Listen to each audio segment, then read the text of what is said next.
नमस्कार आप सभी को।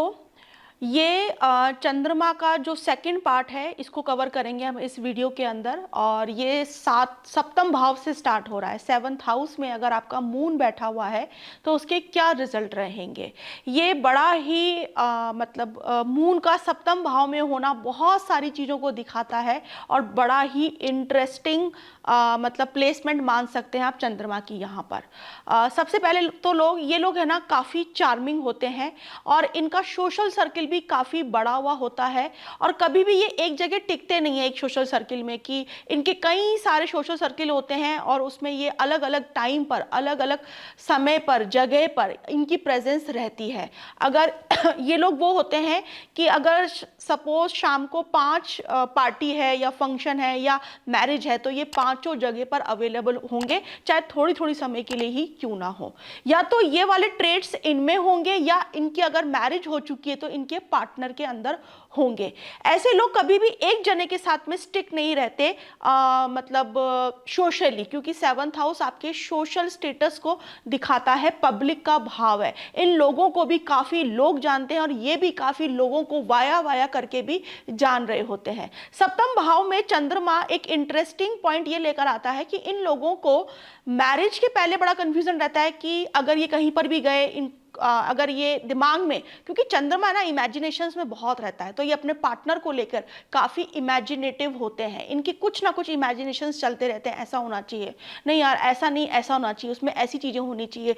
अपने आप से बात करते हैं वो, अपने पार्टनर की स्कीम्स बनाते हैं, उसको इमेजिन करते हैं। बहुत चीजें इनके माइंड में हमेशा चलती रहती है। जब इनकी मैरिज हो जाती है उसके बाद में भी इनके लाइफ में ये थॉट्स कहीं ना कहीं आते हैं कि नहीं यार ये पार्टनर नहीं मेरा, अगर इससे मैरिज हुई होती इसके तो कितना अच्छा होता, अगर इससे मैरिज भी नहीं हुई होती, अगर ये लोग नहीं सोचते तो इनको ऐसा लगता है कि यार इसके पार्टनर में जो अच्छाइयाँ काश ये मेरे पार्टनर में भी होती, तो या इसके पार्टनर में जो बुराइयां हैं काश, थैंक गॉड मेरे पार्टनर में ये चीजें नहीं है। तो ये लोग कंपैरिजंस बहुत करते हैं अपने ही इमेजिनेशंस में जा जाके, और ये इमेजिनेशंस इनके बहुत सिक्रेटिव होते हैं। आप जान नहीं सकते इनके मन में क्या चीजें चल रही होती है अपने पार्टनर्स को लेके।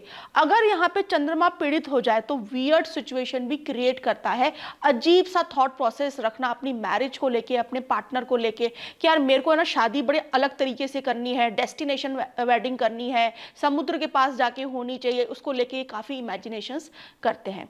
सप्तम भाव में अगर वो किसी बिजनेस में है या बिजनेस में नहीं भी है तो इनके पास में बिजनेस के ऑफर्स बहुत आते हैं। लोग इनके साथ में है ना पार्टनरशिप करके काम करना चाहते हैं और ये लोग कभी भी उन चीज़ों को सीरियसली नहीं लेते, क्योंकि उनके लिए बहुत ही कॉमन चीज़ होती है। उनको लगता है कि रोज ही एक नया पार्टनर बन के मेरी लाइफ में आ जाता है या कोई ना कोई मेरे को ऑफर कर देता है कि हमारे साथ में ये काम कर लो, हमारे साथ में ये काम कर लो। और ये लोग जब भी किसी के साथ में पार्टनरशिप करते हैं तो काफ़ी सोच समझ के ये लोग करते हैं, हर किसी के साथ में ये लोग पार्टनरशिप नहीं करते। तो सेवंथ हाउस में चंद्रमा अगर बैठता है तो मैंने यहाँ पे कुछ मेजर ट्रेड्स इन लोगों के बताए हैं। ट्रैवलिंग ये लोग बहुत करते हैं और जितना ज़्यादा ट्रैवल करेंगे ये मेंटली हील होंगे।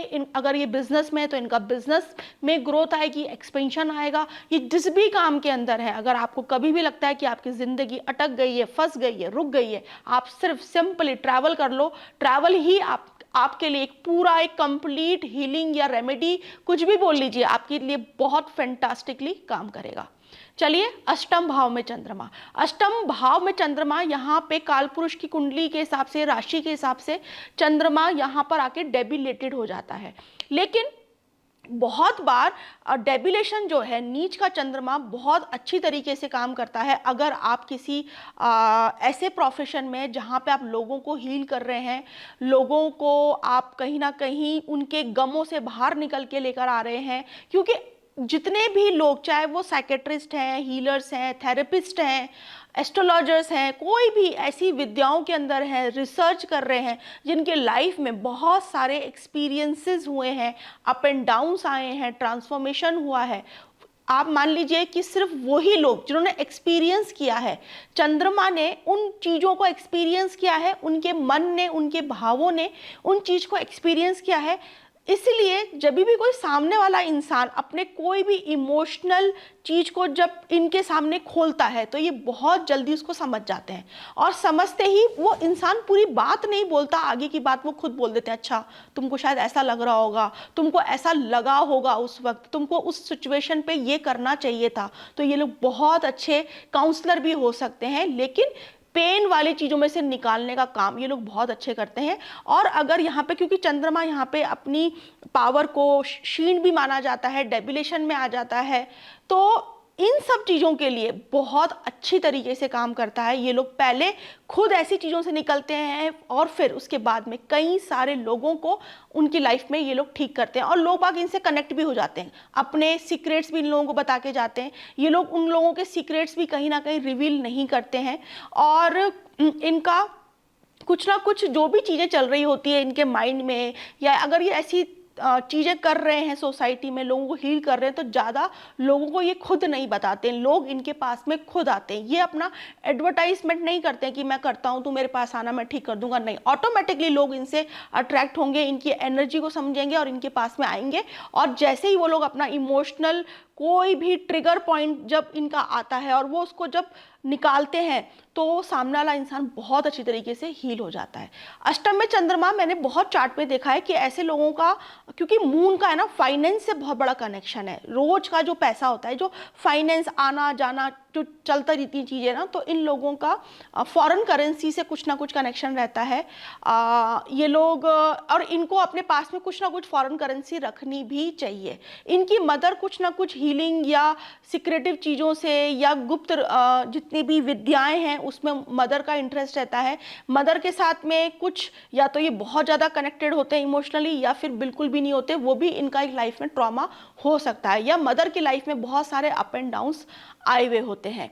इन लोगों के लिए भी ऐसी जगहों पे यात्राएं करना जो कि बहुत ही डिवाइन प्लेसेस हैं, तो अगर ये ऐसी जगहों पे जाएंगे तो इनका चंद्रमा बहुत अच्छी तरीके से काम करेगा। चंद्रमा यहाँ बैठ के सेकंड हाउस को देखता है, तो इनका धन हमेशा, जैसे जैसे इनकी एज बढ़ती है, इनका धन बढ़ता चला जाता है। ये अगर अपने प्रोफेशन में भी ट्रैवलिंग को इंक्लूड कर ले, या फूड के काम इनके लिए बहुत अच्छे हैं।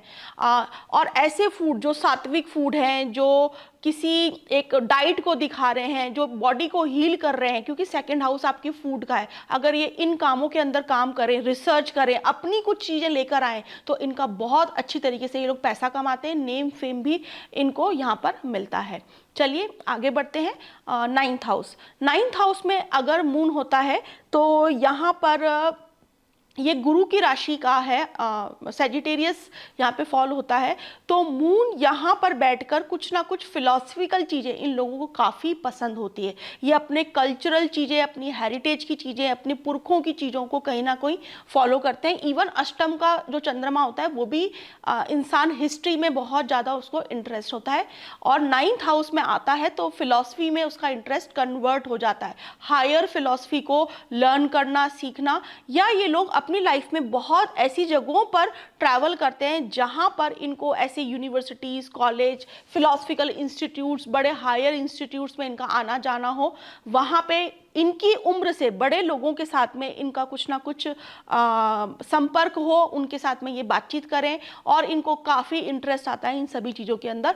हिस्ट्री के साथ में भी ये लोग कहीं ना कहीं पुरानी चीज़ें, कल्चरल चीज़ें, हेरिटेज की चीज़ें, ये सब के साथ में भी इनका कनेक्शन रहता है। इनके फादर कोई ना कोई रिलीजियस इंस्टीट्यूट के साथ में इनका कोई कनेक्शन रहता है, इनकी फादर, और मदर का भी हो सकता है कि मदर का कोई कनेक्शन, ऐसी कोई रिलीजियस स्पिरिचुअल जगहों से कनेक्शन हो, मदर वहाँ पे जाती हो, मदर किसी कोई राधा कृष्ण मिशन हो, कुछ इस तरीके की जो भी कोई मिशंस होते हैं, किसी कोई फैमिली होता है, कोई कल्ट होता है, उसके साथ में मदर का कनेक्शन हो सकता है। इन लोगों का कनेक्शन मैंने कृष्ण भगवान के साथ में बहुत डीप कनेक्शन होता है। ये लोग जब भी किसी धार्मिक जगह पे जाते हैं वहाँ पे ये लोग इमोशनली हील होते हैं, और वहाँ पे वो लोग वो होते हैं जो लोग बोलते हैं ना, हाँ कि हम, मैं उस मंदिर में गया या मैं कोई भी मंदिर में जाता हूँ, मेरे आंख में आंसू जरूर आते हैं।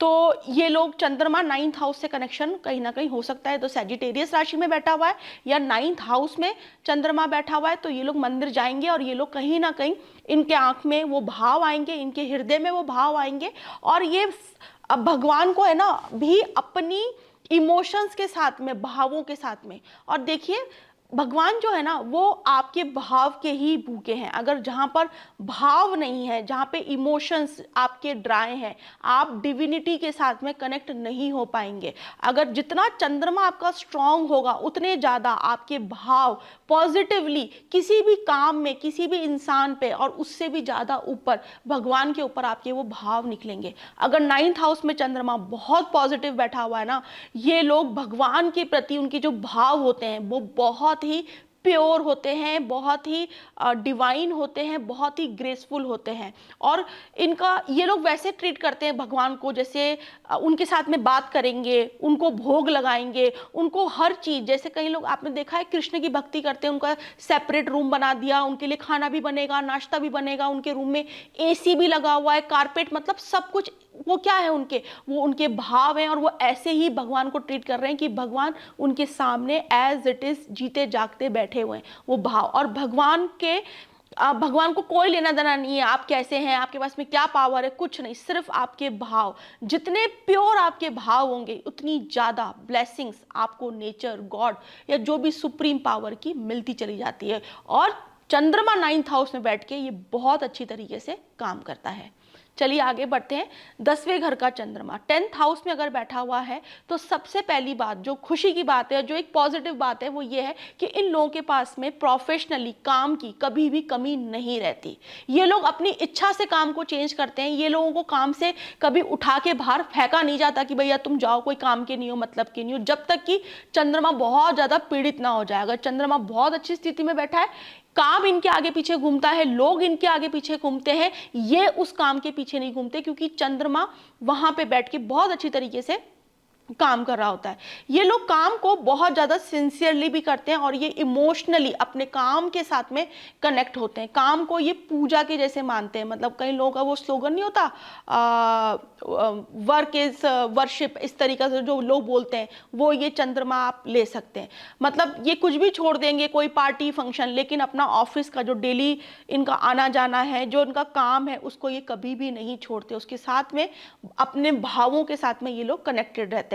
इनके प्रोफेशनल लाइफ में उतार चढ़ाव आ सकते हैं, क्योंकि चंद्रमा घटता बढ़ता रहता है। काम कभी ज़्यादा हो जाए, कभी कम हो जाए, वो हो सकता है। कभी स्टेटस बहुत ऊपर चल जाए, कभी नीचा चले जाए, ये हो सकता है। लेकिन ये लोग बिना काम के कभी भी नहीं रहते। तो मैं यहाँ पे चंद्रमा की 10th हाउस में अगर किसी की प्लेसमेंट होती है तो मैं उसको अपनी रीडिंग्स में पॉजिटिव ही मानती हूँ कि यार इस इंसान के पास में काम की कमी नहीं रहेगी। चलिए आगे बढ़ते हैं। 11वें घर का चंद्रमा। 11वें घर का चंद्रमा जो होता है वो इंसान को बहुत मूडी बनाता है और ट्रिकी बनाता है। ऐसे लोग, क्योंकि 11वां घर आपके फ्रेंड्स हैं, आपके बड़े भाई बहन हैं, आपका सोसाइटी लार्जर लेवल पर है, आपका गेन्स एंड प्रॉफिट्स है, आपकी डेली की इनकम है। तो अगर ये कुछ ऐसा काम करें जहाँ पे इनको डेली का इनकम हो रही है तो बहुत अच्छा यहाँ पे चंद्रमा बैठ के काम करता है। ये लोग अपने फ्रेंड्स के इमोशंस के साथ में भी कई बार खेल रहे होते हैं और फन उसमें उनको ये लगता है, और इमोशनली उनको कहीं ना कहीं ट्रिगर भी कर देते हैं।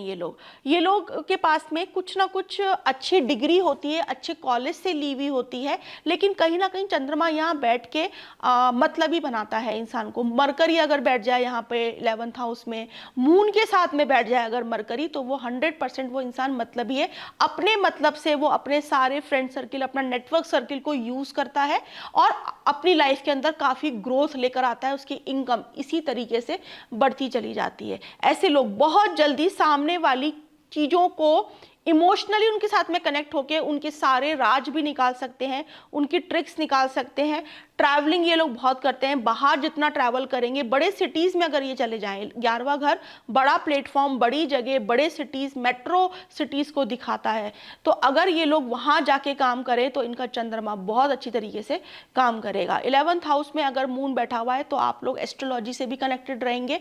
जितनी भी इस तरीके की गुप्त विद्याएं हैं वहाँ से आपको उन चीज़ों का बड़ा ही इंटरेस्ट रहेगा, क्योंकि कुंभ राशि इन सभी चीज़ों को दिखाती है। इन लोगों को हमेशा दिमाग में ये रहता है कि यार मुझे किसी छोटी कंपनी में काम नहीं करना, मुझे किसी ऐसी कंपनी में बड़े प्लेटफॉर्म पे काम करना है, बड़े ग्रुप के साथ में काम करना है, बड़े इंस्टीट्यूट के साथ में काम करना है। इनके मन के अंदर ऐसे भाव हमेशा चलते रहते हैं। इनका बहुत बड़ा फ्रेंड सर्किल होता है। ये फ्रेंड सर्किल में भी काफ़ी मतलब इनका मूवमेंट काफ़ी चलता रहता है, कभी किसके साथ बैठ रहे हैं, कभी किसके साथ बैठ रहे हैं, और जिसके साथ में भी बैठते हैं उनके साथ में बहुत अच्छी तरीके से इमोशनली ये लोग कनेक्ट हो जाते हैं। बस मून यहाँ बैठकर जो है वो इंसान को थोड़ा मतलबी जरूर बनाता है, जो कि ऐसा नहीं है कि ये कोई उसकी बुराई है, लेकिन ये लोग ये चीज़ें करते हैं अपने सोशल सर्किल के अंदर।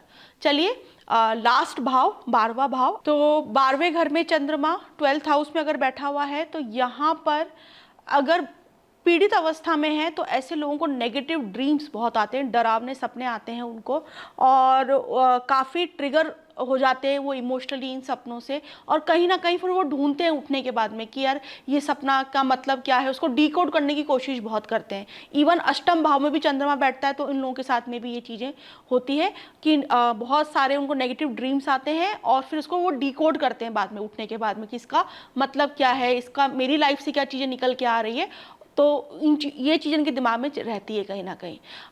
12वें घर में अगर चंद्रमा है तो फॉरेन लैंड से इनका कनेक्शन होता है, प्रोफेशन को लेके हो सकता है। ये लोग ट्रैवल बहुत करते हैं और ये अपने ट्रैवलिंग को जितना ज़्यादा सीक्रेट रखें, जितना ज़्यादा हिडन रखें। इवन अष्टम भाव में भी अगर चंद्रमा बैठा है और ट्रैवल करने के लिए आप जा रहे हैं या प्लान कर रहे हैं तो आप किसी को मत बताइए, नहीं तो कोई ना कोई अड़चन जरूर आ जाती है आप लोगों के ट्रैवलिंग, क्योंकि यहाँ पे नज़र दोष भी क्रिएट होता है। छठे भाव में बैठा हुआ है चंद्रमा अष्टम में या 12वें में, अगर आप ट्रैवलिंग का कोई भी चीज़ बना रहे हैं, कहीं जा रहे हैं, तो आप किसी को डिस्क्लोज मत करिए एंड तक। जब आप वहाँ पहुँच जाएं या वहाँ से आ जाएं तभी बताइए, पहुँचने के बाद बता सकते हैं। तो यहाँ पे नज़र दोष है, उनको हिडन रखनी चाहिए इन चीज़ों के। मदर के भी लाइफ में कुछ इमोशनली वो काफ़ी उनके सेंसेस काफ़ी हाई होते हैं, वो ड्रीम्स काफ़ी देखती हैं, उनके ड्रीम्स कई बार बहुत सच भी हो जाते हैं। उनकी मदर भी अपने ड्रीम्स को कहीं ना कहीं डिकोड करने की कोशिश करती है। सेम चीज़ें अष्टम भाव में भी लागू होगी, उनकी मदर को ड्रीम्स बहुत आते हैं और कई बार वो ड्रीम्स सच भी हो जाते हैं। कई लोग बोलते हैं ना कि यार मेरी मम्मी के सपने बहुत सच हो जाते हैं या मेरे सपने बहुत सच हो जाते हैं, मैंने उसके बारे में ये सपना देखा था वो सच हो गया। ये अष्टम भाव में या 12वें घर में जब चंद्रमा बैठता है तो ये चीज़ें बहुत हो जाती है। अगर यहाँ पे बहुत ज़्यादा पीड़ित अवस्था में है चंद्रमा तो ऐसी स्थिति में ये कह सकते हैं कि इस इंसान ने पास्ट लाइफ में किसी को इमोशनली काफ़ी प्रताड़ित किया है, उसको काफ़ी मतलब कहीं ना कहीं दबा के कुचला के रखा है, मतलब उसको कहीं मतलब कुचला है उसके मन को, उसकी आत्मा को। अगर वो इस लाइफ में बहुत ज़्यादा इमोशनली परेशान है, बहुत डीप ट्रॉमा में है, तो ये थोड़ा सा खतरनाक स्थिति होती है। यहाँ पे इन लोगों को जितना हो सके ऐसी आश्रमों में जाए और वहाँ पे जाके अपनी सेवा दे, म्यूज़िक बहुत सुने, मेडिटेशन करें, इनकी हीलिंग जल्दी जल्दी होगी। और कोई भी महामृत्युंजय का जाप करें, भगवान शिव की आराधना करें और शिव जी के ऊपर डेली जल चढ़ाएं, और वो जल जब चढ़ाएं तो उसका कुछ पानी लेके अपने फॉरहेड पे जरूर लगाएं, उससे बहुत जल्दी इनको मेंटल हीलिंग होगी, इनको मेंटल पीस मिलेगा, ये इनके लिए ज़रूरी है। चंद्रमा 12वें घर में बैठ के फॉरेन लैंड में आप फूड रिलेटेड, ट्रैवलिंग रिलेटेड कुछ ना कुछ इंडस्ट्री में हो सकते हैं, केमिकल, पानी, वाटर, ये जितनी भी चीज़ें हैं, मिठाई हो गई, ऐसी खाने पीने की जितनी भी चीज़ें हो गई, उससे आपका कनेक्शन बैठ सकता है। और हॉस्पिटल इंडस्ट्री में आप ऐसी चीज़ में हो जहाँ पे आप एक नर्स जैसे काम कर रहे हैं, लोगों को आप नर्चर कर रहे हैं, लोगों को हील कर रहे हैं, लोगों की इम्पैथी को समझ रहे हैं, उनके साथ में आप इमोशनली कनेक्ट हो रहे हैं। 12वें घर की चीज़ें, आप किसी ऐसे साइकेट्रिक सेंटर में हैं जहाँ पे आप लोगों को कुछ थेरेपीज दे रहे हैं, ये 12वें घर का चंद्रमा करवा सकता है। ओवर एंड ऑल अगर मैं बात करूँ 12वें घर की चंद्रमा, तो ये मिक्स रिजल्ट देता है, ये डिपेंड करता है चार्ट के ऊपर, क्योंकि 8वें घर का चंद्रमा, 12वें घर का चंद्रमा और 6ठे घर के चंद्रमा को काफ़ी एंगल से देखना पड़ता है। तो यहाँ पे मैंने कुछ मेजर पॉइंट्स बताए आपको। Thank you so much.